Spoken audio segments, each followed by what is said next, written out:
नमस्कार दोस्तों, क्या हाल चाल। मैं आशा करता हूँ कि आप लोग अच्छे होंगे और मजे से अपने बोर्ड एग्जाम की तैयारी कर रहे होंगे। और इसी के सीरीज में मैं फिर एक आज नया वीडियो लेकर आया हूँ जिसमें मैं बताने वाला हूँ क्लास 12 केमिस्ट्री का मोस्ट इम्पोर्टेंट क्वेश्चन संक्रमण तत्व से, यानी कि संक्रमण तत्व से जो भी मोस्ट इम्पोर्टेंट क्वेश्चन आते हैं उसको इस वीडियो में हम लोग कवर करेंगे। और सबसे मोस्ट इम्पोर्टेंट बात ये, यदि आप केमिस्ट्री के मोस्ट इम्पोर्टेंट क्वेश्चन की लिस्ट और फिजिक्स के मोस्ट इम्पोर्टेंट क्वेश्चन की लिस्ट आपने नहीं देखे हैं तो लिंक डिस्क्रिप्शन में है, उसे भी जरूर देखिएगा ताकि आपके बोर्ड एग्जाम में अच्छे से अच्छे मार्क्स आए। ठीक है, तो आज हम लोग सबसे पहला क्वेश्चन देखेंगे, संक्रमण तत्व क्या है। ठीक है, ये वेरी वेरी इंपॉर्टेंट है, बहुत ही इंपॉर्टेंट है कि संक्रमण तत्व किसे कहते हैं। तो वे तत्व जिनमें डी उपकोष आंशिक रूप से भरे होते हैं, यानी कि वे तत्व जिनका जो डी कोष होता है वो आंशिक रूप से भरा होता है, पूरी तरह भरा नहीं होता है, तथा इन्हें एस और पी ब्लॉक के तत्वों के मध्य रखा गया है। यानी कि जो संक्रमण तत्व होता है, ऐसे आप देखे होंगे पीरियोडिक टेबल ऐसे बना हुआ होता है, इसे एस ब्लॉक कहते हैं और इसे पी ब्लॉक कहते हैं। तो इसके बीच में रखा गया है डी ब्लॉक, इसे क्या बोलते हैं, डी ब्लॉक।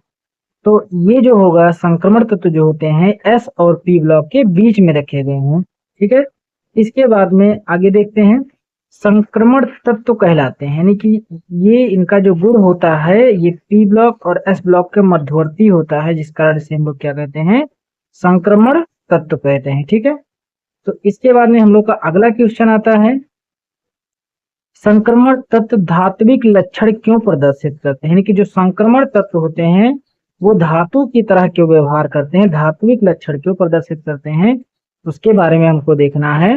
तो संक्रमण तत्व के बाहरी NS, यानी कि बाहर का जो NS कोष होता है और N-D कोष के इलेक्ट्रॉनों को बाहर निकालना आसान होता है। देखिए होता क्या है कि ये जो संक्रमण तत्व होते हैं इनका बहुत बड़ा कोष होता है, क्योंकि नंबर 1, नंबर 2, नंबर 3, नंबर 4 ऐसे लगभग कई सारे कोष हो जाते हैं। तो सेंटर से उसे कंट्रोल करने में दिक्कत है। जैसे आप ये समझ लीजिए, ये मान लीजिए इसका सेंटर है, ये कोष हो गया, ये कोष हो गया, ऐसे कोष बना हुआ होता है। तो जो डी ब्लॉक के तत्व हैं ये लास्ट वाला मान लीजिए, यहाँ के जो इलेक्ट्रॉन हैं N-1, N-1D, N-1D। अब यहाँ से जो होता है इलेक्ट्रॉन को निकलना बड़ा ही आसान होता है, क्योंकि यहाँ से इसका सेंटर से पकड़ इसका कम होता है, इसी वजह से तो N-D के इलेक्ट्रॉनों को बाहर निकालना आसान होता है, जिस कारण धन आयन बनते हैं। यानी कि ये इलेक्ट्रॉन जब निकल जाएगा तो ये जो तत्व होगा क्या बन जाएगा, पॉजिटिव हो जाएगा, धनायन बन जाएगा। क्या बन जाएगा, धनायन बन जाता है, जो कि धातुओं का लक्षण होता है। और जिसमें धनायन का प्रवृत्ति होता है, जिसमें धनायन की प्रवृत्ति होती है उस धातु को, उसे हम लोग क्या कहते हैं, धात्विक लक्षण कहते हैं। तो इसके जो बाहरी डी कोष में इलेक्ट्रॉन था उसे निकालना आसान होता है, नहीं कि निकाल देते हैं तो वो क्या बन जाते हैं, धनायन बन जाते हैं, जो कि धातुओं का लक्षण होता है। इसी कारण से धात्विक लक्षण प्रदर्शित करते हैं। ठीक है, तो धात्विक लक्षण क्यों प्रदर्शित करते हैं, क्योंकि जब डी कोष से इलेक्ट्रॉन को निकाल दिया जाता है तो जो संक्रमण तत्व होते हैं ये धनात्मक हो जाते हैं, और धनात्मक का ही क्या होता है, धात्विक लक्षण होता है। ठीक है, ये बहुत ही आसान है, इसे भी याद कर लीजिएगा। ये देखिए ये कई बार पूछा गया, तो ये वेरी वेरी इंपॉर्टेंट है, इसे जरूर आप याद कीजिएगा।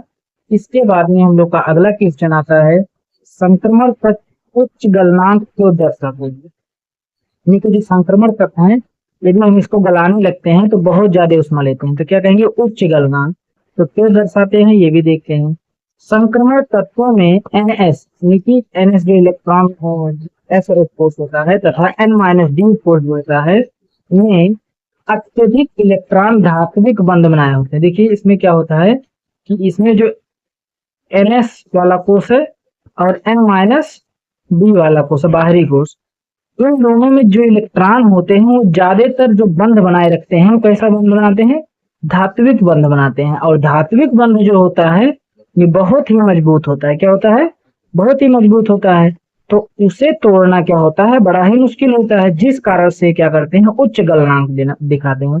जिस कारण से संक्रमण तत्व में उच्च गलनांक प्रदर्शित होता है। क्यों? क्योंकि जो बाहर का NS कोष होता है और N-D कोष होता है, इसमें जितने भी इलेक्ट्रॉन होते हैं ज्यादातर कौन सा बंध बना रखते हैं? धात्विक बंध बना के रखते हैं, जिस कारण से अब उसे बाहर निकालना थोड़ा मुश्किल हो जाएगा।